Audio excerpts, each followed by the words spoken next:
once again, Saskia with the awards. What we love a lot in these awards is the method, so the transparency, the judge, and the way they select some new creation in perfumery. So I think it's one of the best representation of independency and real blind judgment of something.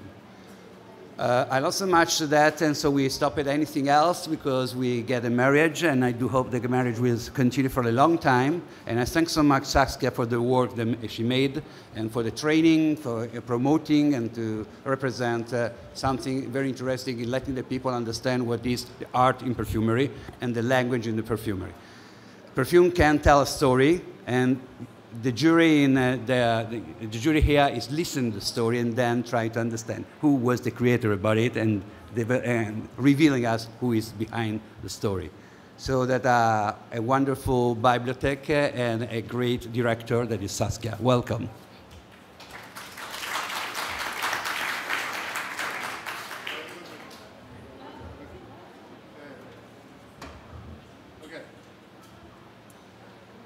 Hello everybody. Thank you. I'm delighted to be here. Every year it's a total treat. And I thank Silvio Levi for organizing this magnificent thing. So, how many of you have smelt the latest Guerlain? Mon Guerlain. Okay. Does anybody here actually like it? Thank you. Well, so if you consider the fact that a great firm like Guerlain is capable of producing such a terrible fragrance, at a time when the world of fragrance is actually turning round, okay? The worst is over, but not for them, okay? But in general, the worst is over. And why is it over? It's over because perfume has become something completely different. Not in terms of sales, but in terms of spirit. Something has happened, and Michael Edwards summed it up beautifully a few years ago. He said, the gates of heaven have opened, okay? And I agree. I agree. You smell some stuff, like last year in the prizes, there was a perfume from Kuala Lumpur called Miyako that I consider to be one of the greatest fragrances I've ever smelled. These two dudes, two Chinese guys who look like electronics engineers, have produced something which is insanely great, okay? And they can do that, and Guerlain cannot do that, okay? So this is the way the world is now actually working. Now, where do we go from here? Now, I'm actually, when I was judging these things blind, I was struck by something that slightly worries me, which is that the independent perfumers are becoming more professional, and the artisan perfumers are becoming more funky. And they're somehow converging, but I don't want convergence. Convergence is a bad idea. Convergence is what happened to the mainstream fragrance industry. See, what we really need is not perfumers. We want architects. We want, look at these chairs. Philippe Starck, okay? This is the ghost chair. Philippe Starck is the son of an aircraft engineer. He was born in an aircraft factory, practically, okay? He came to design from a completely different standpoint. Airplanes are not designed. They're just designed to fly, okay? So it's not the same thing. He still is the greatest designer of his generation because he didn't go to art school.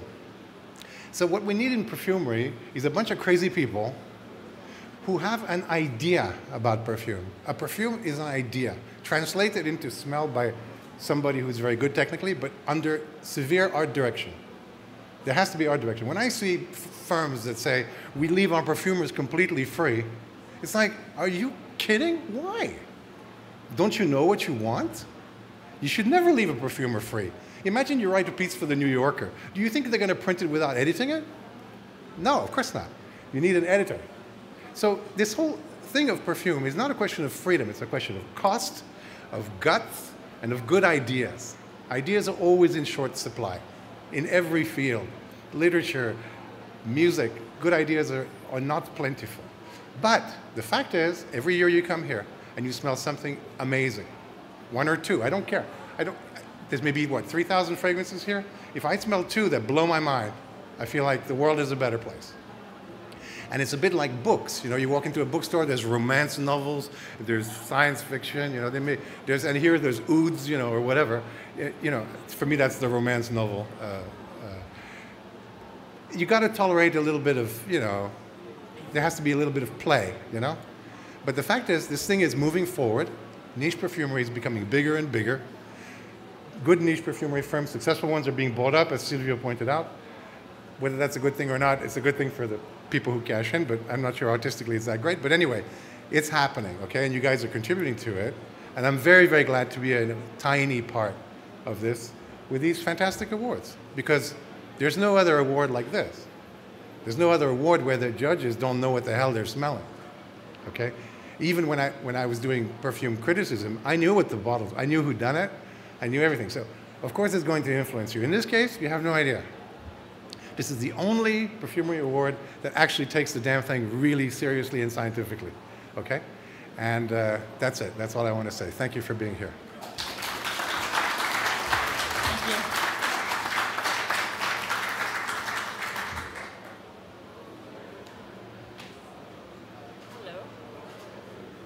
Hello. Hi. How's everybody? Good. I'm just going to quickly go over the judges. I think everybody knows it, but for those of you who are here, I see one. Any other of the judges here? Raise your hand, other than Matthias? Okay. So in the independent category, shortlisting committee, the preliminary judges, we had Andy Tower, we had Annick Le Guéret, we had Denise Beaulieu, we had Harald Lubner, we had Mark Benke, Matthias Janke, who's here, Stephen Guntarski. In the artisan category, in the shortlisting committee, we had Antonio Gardoni, here on stage, Ashley Eaton Kessler, Bruno Fazzolari, Cristiano Canali, Dana El Masri, Sherry Sebastian, and Yvette Grantham. The finals judges, Christophe Ludemiel, who was meant to be here today, who's stuck in Berlin, Helder Suppenplan, Katie Puckrick, Luca Turin, Mandy Aftel, Michael Edwards, and Sarah Horowitz-Tron.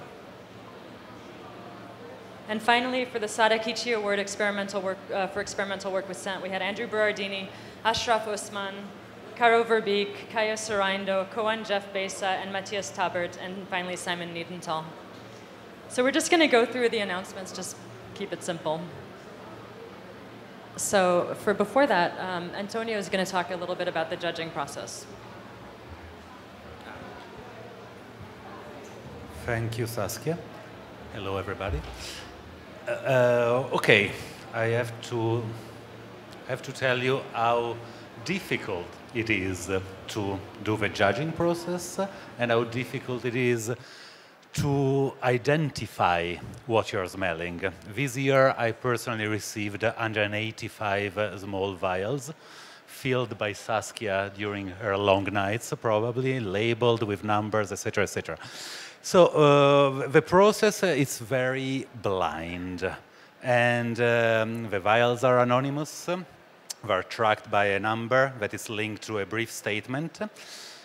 And there are two categories: the creative success, so where we have to judge our impressions of the creative aspect of a scent, answering ourselves questions like, do I like this, do I hate this, do I recognize its brilliance, is this original, unexpected, etc., etc.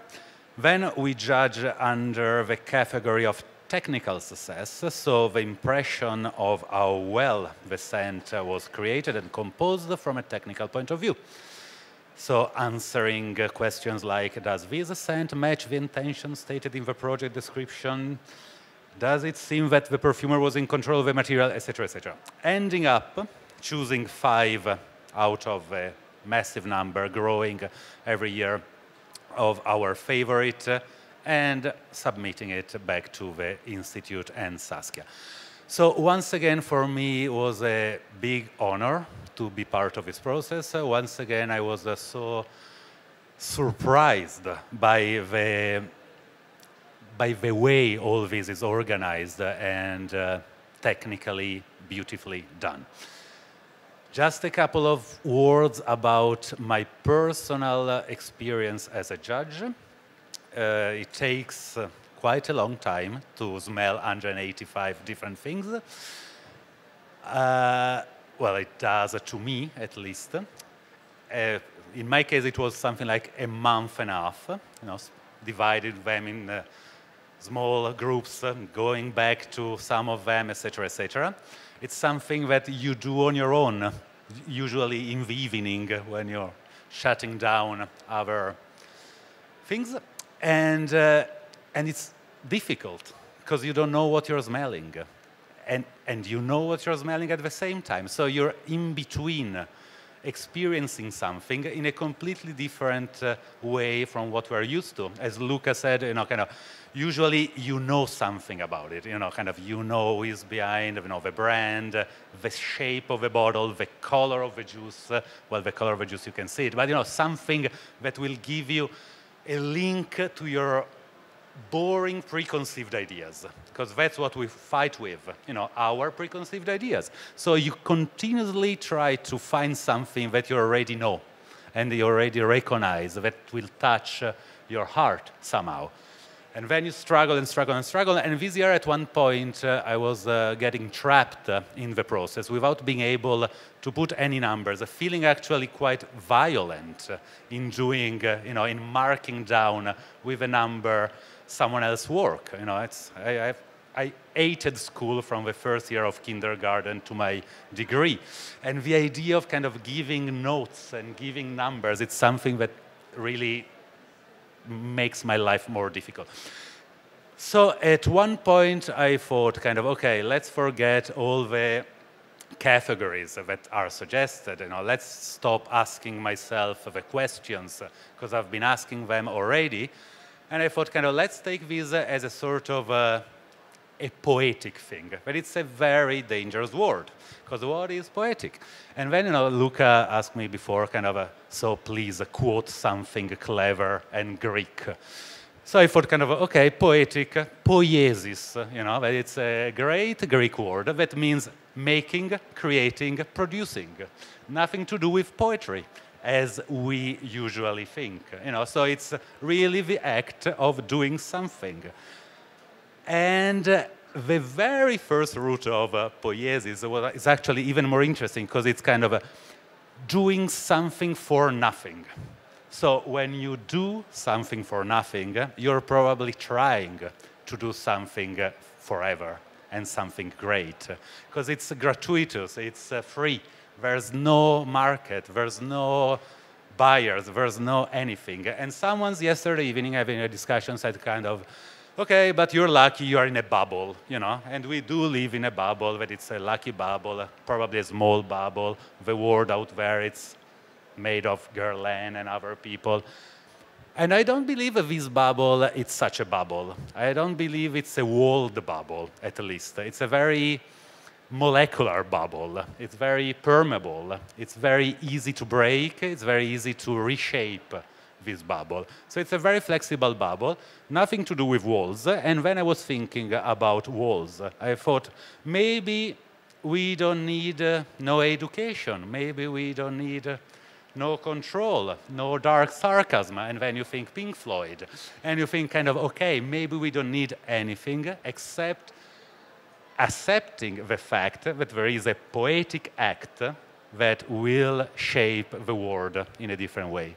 So thank you again for giving me the opportunity to experience all this, and good luck to everybody.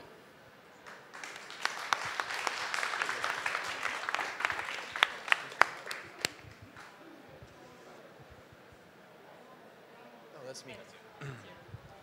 Okay, so the 2017 Art and Olfaction Artisan Awards will be presented to two outstanding independent perfumes. And due to a tie, there are going to be 11 finalists this year, starting with Baraonda by Nasomatto. That perfumer is Alessandro Gualtieri,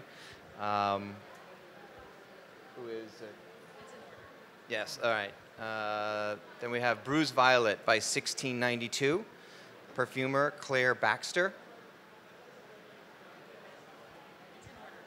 No, I'm just making sure you switch it. Oh, you're switching it? All right, give me that. Then we have Ceremony by Mirror's Fine Fragrance, perfumer Neil Peters.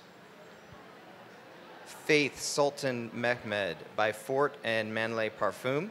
Perfumer is Razi Fort.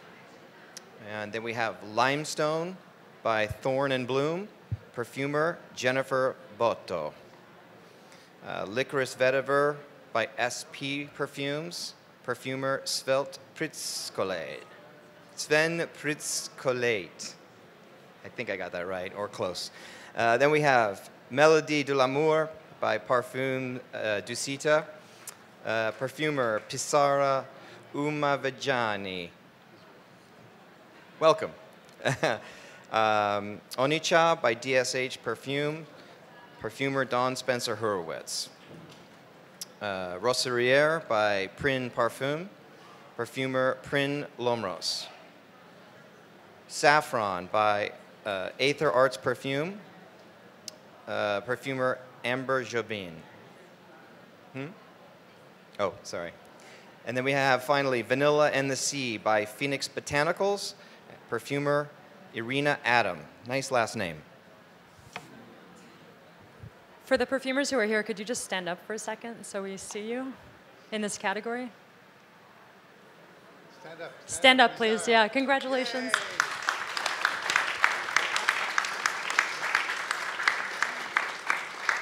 Yay. Okay, thank you. All right, so now we're on to the independent category.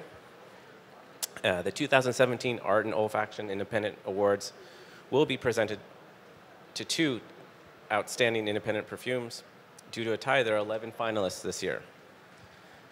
First up, Absolute This Month by Paris Monte Carlo, Jean-Luc Paris, and perfumer Jean-Michel Santorini. Altruist by J.F. Schwarzlose, Berlin, by Lutz Hermann, perfumer Veronique Nyberg. Anti-Anti by Atelier PMP, creative direction by Stephanie Meyer, Daniel Plattenberg, perfumer Mark Buxton, and David Ches. Belle du Jour by Eris Perfumes, Barbara Herman, perfumer Antoine Lee. Civet by Zoologist, Victor Wong, perfumer Shelley Waddington. Close Up by Olfactive Studio, Celine Verlure, perfumer is Annick Menardo. Fathom 5 by Beaufort London, Leo Crabtree, and the perfumer Julie Marlowe. Lankaran Forest by Maria Candida Gentil, creative direction perfumers Maria Candida Gentil and her team. Matre Chassou by Extrait Atelier, by Chiara Ronzani, perfumer unknown, not disclosed. Romanza by Mask Milano, creative director Alessandro Brun and Riccardo Tedeschi, and perfumer Cristiano Canali. And last, Stones by Italia de Geste, creative direction Beau Ray, and the perfumer is Irina Nesa. And that rounds out our independent category.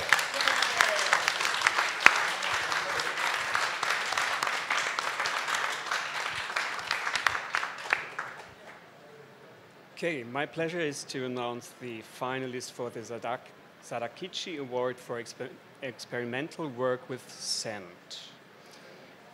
The 2017 Sadakichi Award will be presented to one outstanding project out of 5 finalists, and these are the finalists. First finalist is The Feelies, multisensory storytelling from the UK, by Grace Boyle with Najib Ashaibu.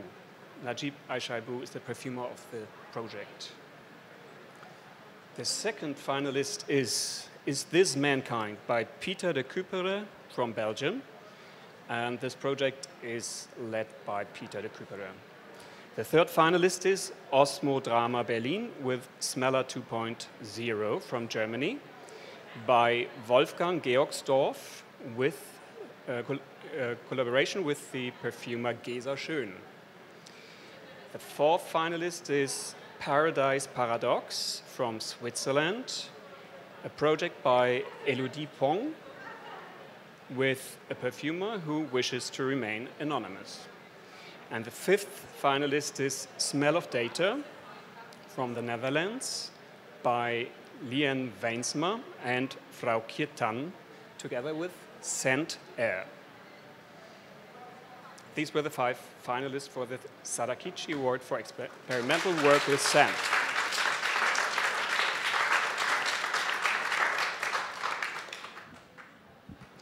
So, in addition to the existing awards, this year we've added one new award, which we're announcing for the first time today. The Contribution to Scent Culture Award is designed basically to celebrate somebody who's done amazing work in scent culture in the year that the award, after that the award is given. We're doing this because there's so many people that work in scent, that work in the community, that do all the hard work behind the scenes, or that make some major contribution to the public awareness of what we all do, and I believe that they should be recognized. And in partnership with Pushback, who's here, we've decided to present this new award this year. So for the first year, it's selected by a committee of me and a couple people. But after that, we're going to be setting up judging structures and parameters thereafter. So, any questions? No? Okay. And finally, my favorite part. This is it's a hard job, what we do, these awards. It's a lot of work. There's a lot of navigation and coordinating people and coordinating shipments and things like that. And really, I know people say this, but I say this in all sincerity, that without our partners, this wouldn't happen. So, first up is Lucky Scent and Scent Bar, who've been with us from the beginning. I think I came to them in LA one day and I said, hey, I want to do this thing, and they said, oh, okay, why not? So thanks, guys. Pushback, for a second year, a partner, Nikki and Mark, based in London. Hi, Mark.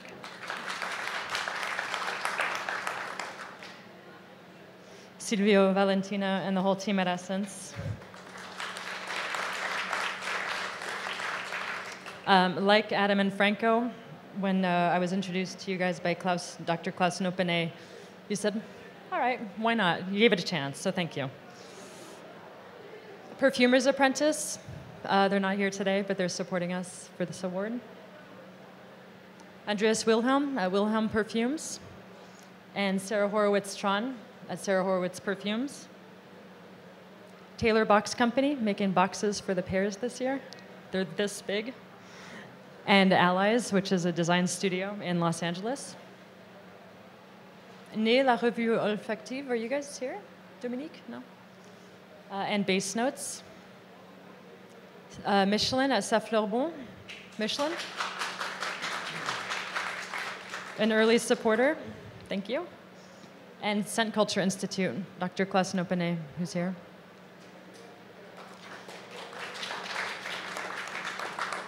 In Berlin, Silent Green Couture Cartier, I don't say that correctly, and the Perfumed Plume Awards for Fragrance Journalism. This is Silent Green.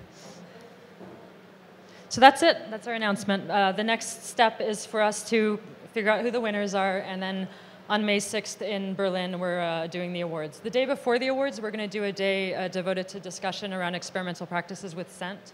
So if you guys are in Berlin the day before, please come to that as well. And I think that's it. We'll see you in May.